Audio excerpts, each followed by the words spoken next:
Բարև ձեզ, Հորիզոնը սկսում է աշխատանքը։ Վարչապետ Նիկոլ Փաշինյանը հեռախոսազրույց է ունեցել Եվրոպայի խորհրդի գլխավոր քարտուղար Ալեն Բերսեի հետ։ Զրուցակիցները քննարկել են Հայաստան-Եվրոպայի խորհուրդ գործընկերությանը կազմակերպության աջակցությամբ Հայաստանում իրականացվող բարեփոխումներին վերաբերող հարցեր։ Անդրադարձ է կատարվել նաև Հայաստանի եւ Ադրբեջանի միջև խաղաղության հաստատմանը եւ տարածաշրջանային կայունությանը վերաբերող հարցերի։ Պաշտոնական այցով այսօր Հայաստան է ժամանել Նիդերլանդների արտաքին գործերի նախարար Կասպար Վելտկամպը։ Արտաքին գործերի նախարարությունում կկայանա Հայաստանի արտաքին գործերի նախարար Արարատ Միրզոյանի հետ հանդիպումը նախ առանձնազրույցի ձևաչափով, ապա ընդլայնված կազմով, որին կհաջորդի նախարարների համատեղ մամուլի ասուլիսը։ Եվրոպական խորհրդարանն այսօր կքննարկի Բաքվում ապօրինաբար պահվող հայ գերիների հարցը։ Քննարկումը տեղի կունենա Ադրբեջանի կողմից հայ պատանդների, այդ թվում Լեռնային Ղարաբաղի բարձրագույն քաղաքական ներկայացուցիչների անօրինական ձերբակալություններն ու կեղծ դատավարությունները խորագրի ներքո։ Այս հարցով նաև Հրատա Բանաձև է պատրաստվել, որը քվեարկության կդրվի մարտի 13-ին։ Հիշեցնենք, որ այս օրերին Բաքվում ընթանում է հայ գերիների, այդ թվում Արցախի ռազմաքաղաքական նախկին ղեկավարության դատավարությունը։ Բաքվում 3 շարունակվել է Արցախի նախկին պետնախարար Ռուբեն Վարդանյանի գործով շինծու դատավարությունը։ Վարդանյանը ավելի քան 20 օր է ինչ շարունակում է իր հացադուլը։ Ի համերաշխություն Բաքվում ապօրինաբար դատվող հայ ռազմագերիների Եվրոպայում տարբեր ակցիաներ են տեղի ունեցել։ Թեմայի շուրջ գործընկերս Քրիստինե Ալագուլյանը 3 զրուցել է Արտյոմ Երկանյանի հետ։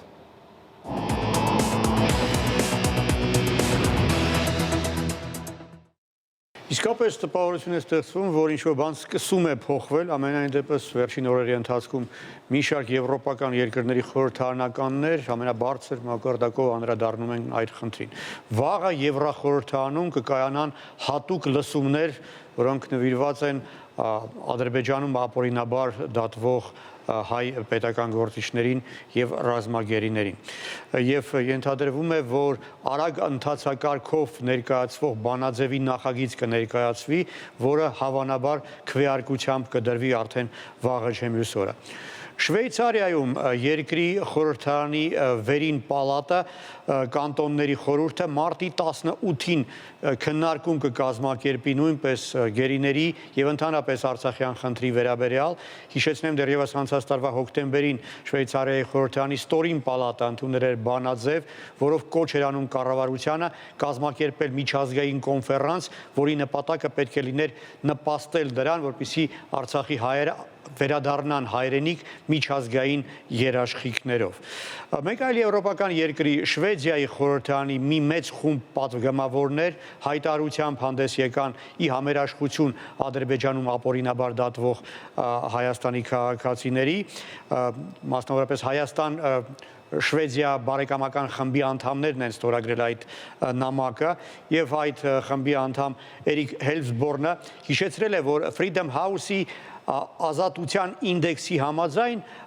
այսպես բալային համակարգ է, այդպես բալեր են տրվում պետություններին կախված նրանից, թե որքանով է ազատ նրանց իրավական համակարգը։ Եվ ահա հնարավոր 16 բալից Ադրբեջանը ստացել է 0 բալ։ Եվ նա տեղին հարց է տալիս, արդյոք հնարավոր է հավատալ, որ Ադրբեջանում կարող է արդար դատավարություն լինել գերեվարված հայերի նկատմամբ։ Իդեպ Ադրբեջանի մեջլիսի պատգամավորները բողոքով են հանդես եկել Շվեդիայի պատգամավորների ընդունած որոշման եւ մեղադրել են նրանց նրանում, որ թե իբրև իրենք հայկական լոբիի մասն են կազմում։ Եվս մի կարևոր իրադարձություն,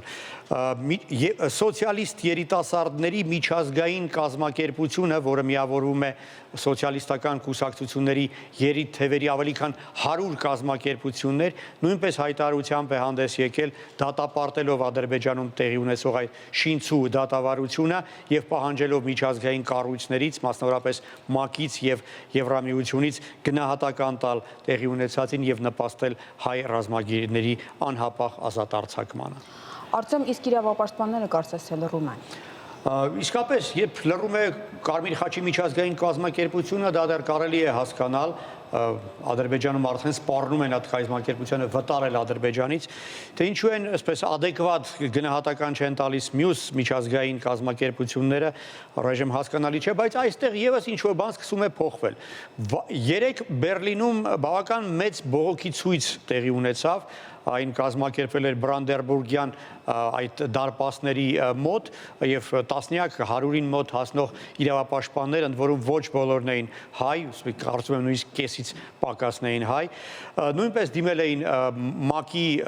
խոշտանգումների դեմ կոմիտեին, կոչ անելով գնահատական տալ Բաքվում այդ ապօրինի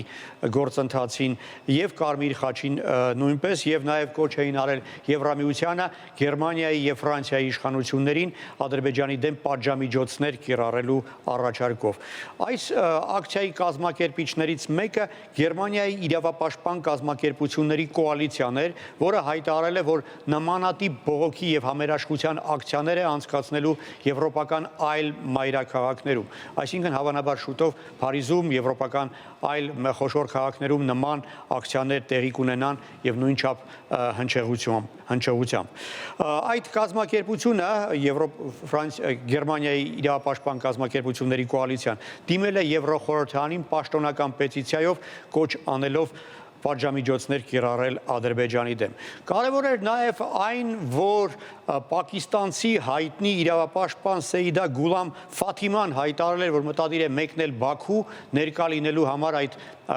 դատական պրոցեսին։ Դե բնական է, որ կարգել են, բայց այդ բացասական պատասխանը եւս կարծում եմ հնչեղություն կտա գործին եւ հիմք կծառայի եզրակացությունների համար։ Իդեպ ադրբեջանական մամուլը գրում է, որ Ֆաթման կողմնակալ է, քանի որ Ավրորա մրցանակաբաշխությունից $100,000 է ստացել 2016 թվականին, ինչը ընկալում են որպես կաշառք Ռուբեն Վարդանյանի կողմից։ Դա անհեթեթություն է, իրականում նա ոչ թե կաշառք, այսինքն մրցանակ էլ չի ստացել երբեք, նա ընդամենը նոմինանտ է եղել եւ հակառակը կարող էր նեղացած լինել, թե ինչու են ուրիշներին տվել, իրեն չեն տվել, հա։ Այդ իմաստով Ադրբեջանի այս գնահատականը եւս անհեթեթ է, իսկ կարծում եմ իրենց շատ է զայրացնում այն, որ այդ տիկինը պակիստանցի է, այսինքն մի երկրի քաղաքացի է, որը Ադրբեջանի ամենահավատարիմ դաշնակիցներից մեկն է։ Շնորհակալություն Արտեմ։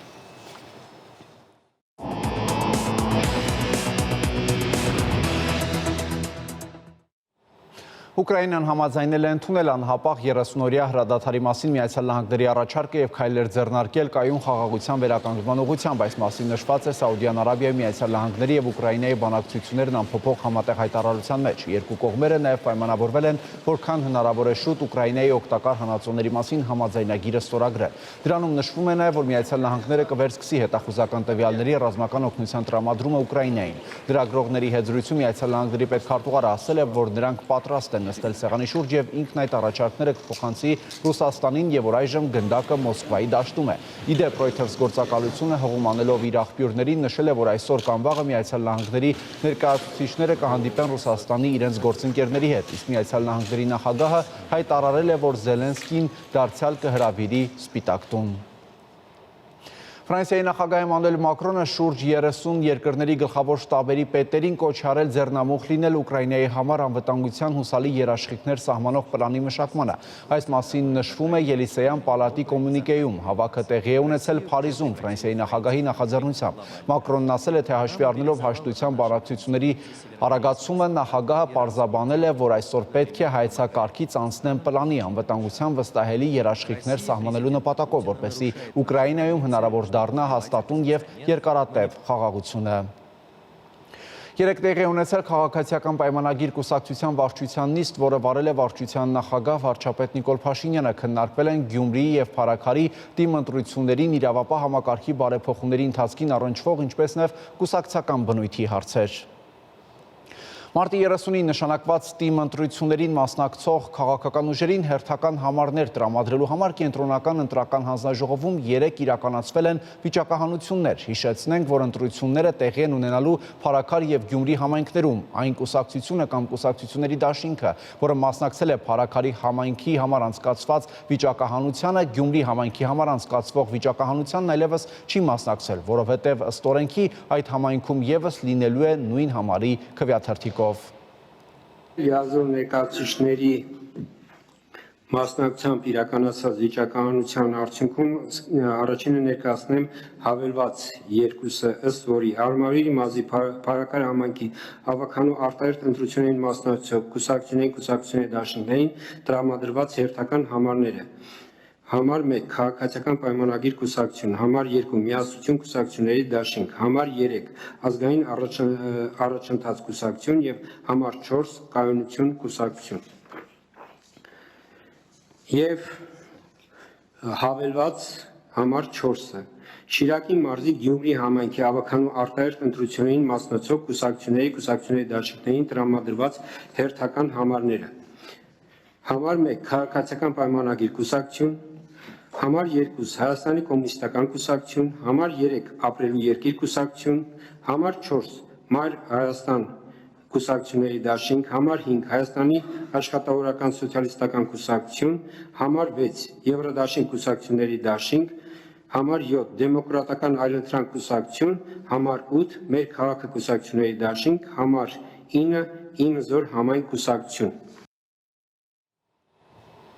Փրկարար ծառայությունից հայտնում են, որ այսօր առավոտյան ժամը 10:15-ին փրկարարները հայտնաբերել են Արագած լեռան հյուսիսային գագաթնի տեղի ունեցած զնահյուսի հետևանքով որոնվող քաղաքացու դին։ Հիշեցնենք, որ 3 ժամը 15:26-ին Արագած օտնի մարզային փրկարարական վարչության ճգնաժամային կառավարման կենտրոն ահազանգ է ստացվել, որ Արագած լեռան հյուսիսային գագաթին տեղի է ունեցել զնահյուս 9 անձից բաղկացած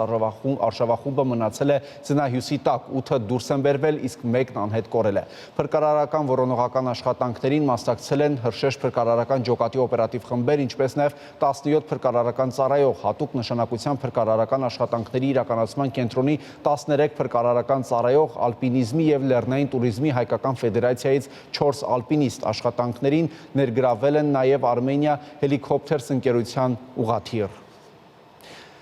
Վարդանյան ընտանիք բարեգործական հիմնադրամի ջանքերով ստեղծված բարերար կետեմ նոր կայքն ու հավելվածը, որոնք շահույթ չեն հետապնդում, արդեն 6 ամիս է հնարավորություն են տալիս անմիջականորեն առանց որևէ միջնորդի օգնել երեխա ունեցող սոցիալապես ծայրահեղ ծանր վիճակում գտնվող ընտանիքներին։ Իդեպ կայքում եւ հավելվածում յուրաքանչյուր երկուշաբթի մեղը տեղադրվում են նոր ընտանիքի մասին պատմող տեսանյութ։ Բարերար կետեմ կայքն ու հավելվածը 6 ամսվա ընթացքում փոխել են մարդկային բազմաթիվ ճակատագրեր եւ բոլորիս տվել իրական բարերար դառնալու լավագույն հնարավորություն։ Ամիս առաջ Հայաստանի պատմության մեջ առաջին անգամ ստեղծվեց որևէ տեսակի շահույթ չհետապնդող աննախադեպ մի նախագիծ՝ բարերար ԷՄ անունով։ Նորաստեղծ կայքի ու հավելվածի առաքելությունն է գտնել եւ օգնել անչափահաս երեխա ունեցող կարիքավոր ընտանիքներին եւ ամենակարևորն առանց որևէ մեկի միջնորդության, պարզ եւ ամբողջությամբ թափանցիկ ձևով փոխանցում կատարել ընտանիքների անունով բացված Իդրամ համակարգի միջոցով եւ անձնական հաշվեհամարներին կամ անձամբ այցելել կայքում նշված հասցեով։ Ամբողջ աշխարհում շատ-շատերը կուզենան օգնեն, բայց չգիտեն ինչ ձևով, ինչ ձևաչափով եւ նաեւ վստահության պակաս միգուցե կա։ Բարերար կետեմը ուզում եմ շատ կուզեի, որ տարածվի ու բոլորը իմանան, որ ուղիղ կապով 1 րոպեում կարող եք շատ մարդկանց շատ օգնել։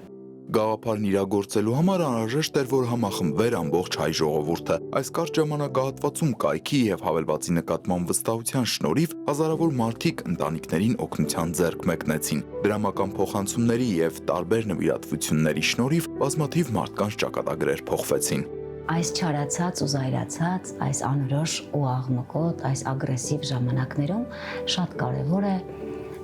մարդու մեջ պահպանել մարդուն։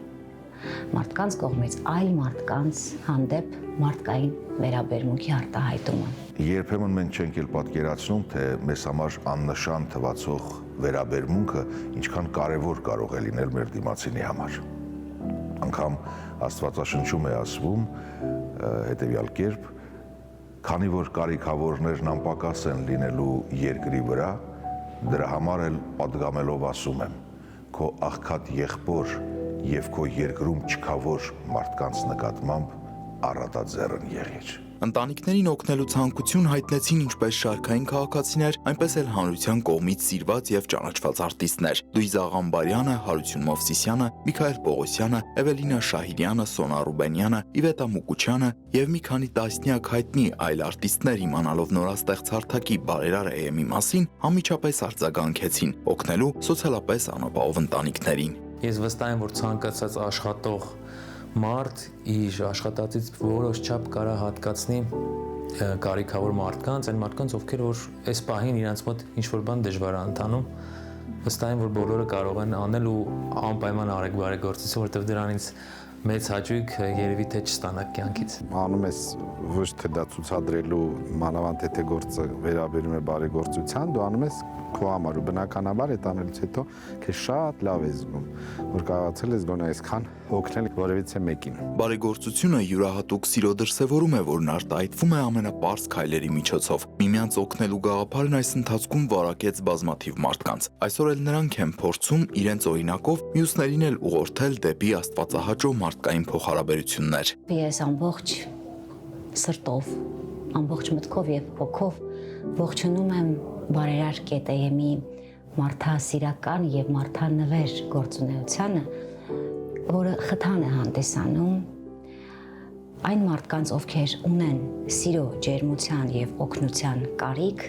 հնարավորինս օգնել այդ մարդկանց այս արևի տակ իրենց բաժին արևը ապրելու։ 6 ամիսը դեռ միայն սկիզբն է։ Համազգային եւ համընդհանուր համախմբվածության շնորհիվ կյանքի դժվարին պայմաններում հայտնված բազմաթիվ ընտանիքներ դեռ ոտքի կանգնելու եւ լիարժեք կյանք վերադառնալու հնարավորություն ունեն։ Պարզապես անհրաժեշտ է, որ մեզանից յուրաքանչյուրը շաբաթական գոնե մի կտոր հաց, կիսի կամ 100 դրամ առօրյա ծախսերից մի կողմ դնի եւ փոխանցի այն ընտանիքների երեխաներին, որոնք դրա կարիքն ամենից շատ ունեն։